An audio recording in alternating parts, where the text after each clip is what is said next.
झरने का रहस्य। एक गांव में वीरचंद नाम का एक आदमी रहता था, लेकिन लोग उससे बहुत परेशान रहते थे क्योंकि वीरचंद को कोई भी काम दे दो तो वह सही से नहीं करता था, हमेशा काम बिगाड़ देता था। वीरचंद एक सेठ के ढाबे पर काम करता था। सेठ ने वीरचंद से मटका भरकर लाने को कहा। वीरचंद मटका भरकर अपने सिर पर रखकर ला रहा था कि तभी उसका पैर फिसला और वह गिर गया और मटका भी फूट गया। फिर क्या, सेठ ने वीरचंद को खूब डांटा और काम से निकाल दिया। वीरचंद को अपने ऊपर बहुत गुस्सा आने लगा। उसने ठान ली कि आज अपनी जिंदगी खत्म करके रहूंगा, मेरी जिंदगी किसी के काम की नहीं है। वीरचंद गांव के पहाड़ के पास चला गया। वहां बहुत तेजी से झरना बह रहा था। उसने सोचा वह इसमें कूदकर अपनी जान दे देगा। वीरचंद पहाड़ पर चढ़ जाता है। वह जैसे ही कूदने जाता है, उसे पीछे से आवाज आती है, रुक जाओ, ऐसा मत करो। वीरचंद पीछे मुड़ के देखता है।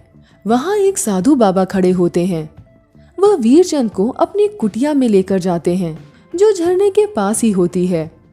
वह वीरचंद से उसकी समस्या पूछते हैं। वीरचंद साधु बाबा को अपनी सारी समस्या बताता है। साधु बाबा कहते हैं, जिस झरने में तुम कूदने जा रहे थे, यह कोई मामूली झरना नहीं है, यह एक जादुई झरना है। यह झरना अमावस्या की रात को चमकने लगता है और जो भी व्यक्ति उस दिन इस झरने में 3 डुबकी मारता है, उसे अनोखा ज्ञान प्राप्त होता है। और तुम्हारी किस्मत तो बहुत अच्छी है, आज अमावस्या की रात है, आज रात ही तुम ये काम करना। रात होने पर वीरचंद झरने में 3 डुबकी लगाता है। साधु बाबा वीरचंद के सर पर हाथ रखकर कहते हैं, आज से तुम्हारा नाम सुखवीर, और जो भी तुम्हें काम करोगे उसमें तुम्हें सफलता मिलेगी। साधु बाबा का आशीर्वाद देकर सुखवीर वहां से चला जाता है। अगले दिन वह एक सेठ के पास कपड़ों की दुकान पर काम करने लगता है। सुखवीर बहुत अच्छे से कपड़े बेचने लगा।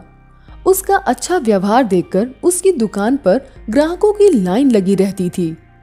वह ग्राहकों से इतनी मीठी बातें करता था कि अगर कोई कपड़ा न भी लेना चाहे तो भी जरूर खरीदता था। सेठ सुखवीर से बहुत खुश था। एक दिन सेठ सुखवीर से कहता है, सुखवीर, एक बात बताओ, जब से तुमने अपना नाम बदला है, तुम खुद भी बहुत बदल गए हो और अब तो कोई काम भी नहीं बिगाड़ते। ये चमत्कार हुआ कैसे? सुखवीर कहता है, बस अपने आप ही हो गया। सुखवीर झरने वाली बात किसी को नहीं बताता। सुखवीर की वजह से सेठ का काम अच्छा चलने लगता है। सुखवीर सोचता है, अब तो मैं कपड़े का काम सीख गया हूँ और पैसे भी है मेरे पास, तो क्यों ना मैं अपना ही काम खोल लूं। सुखवीर अपनी एक कपड़ों की दुकान खोल देता है। वह कपड़े बेचकर अपना एक घर बना लेता है। उसकी शादी भी हो जाती है और एक बेटा भी हो जाता है। एक दिन सुखवीर अपनी पत्नी से कहता है, आज मैं जो भी कुछ हूँ उस जादुई झरने की वजह से हूँ। चलो आज हम सब उस साधु बाबा और जादुई झरने के पास चलते हैं। सुखवीर, उसकी बीवी और बेटा साधु बाबा की कुटिया में जाते हैं। वह तीनों साधु बाबा के पैर छूकर आशीर्वाद लेते हैं। सुखवीर साधु बाबा से कहता है, बाबा, हम तीनों की जिंदगी उस जादुई झरने की वजह से अच्छी हुई है, इसलिए हम तीनों उसमें डुबकी लगाना चाहते हैं। साधु बाबा कहते हैं, किसने कहा है कि वह जादुई झरना है? वह तो एक साधारण झरना है। तुम्हारी जिंदगी उसकी या मेरी वजह से नहीं, बल्कि तुम्हारी खुद की सोच बदलने पर हुई है। अगर इंसान ठान ले तो कुछ भी कर सकता है। सुखवीर साधु बाबा की बात समझ जाता है कि उसकी जिंदगी किसी और वजह से नहीं, बल्कि उसकी खुद की मेहनत और अच्छी सोच से बदली है। उस दिन के बाद सुखवीर और ज्यादा मेहनत करने लगा और अपनी बीवी और बेटे के साथ खुशी खुशी रहने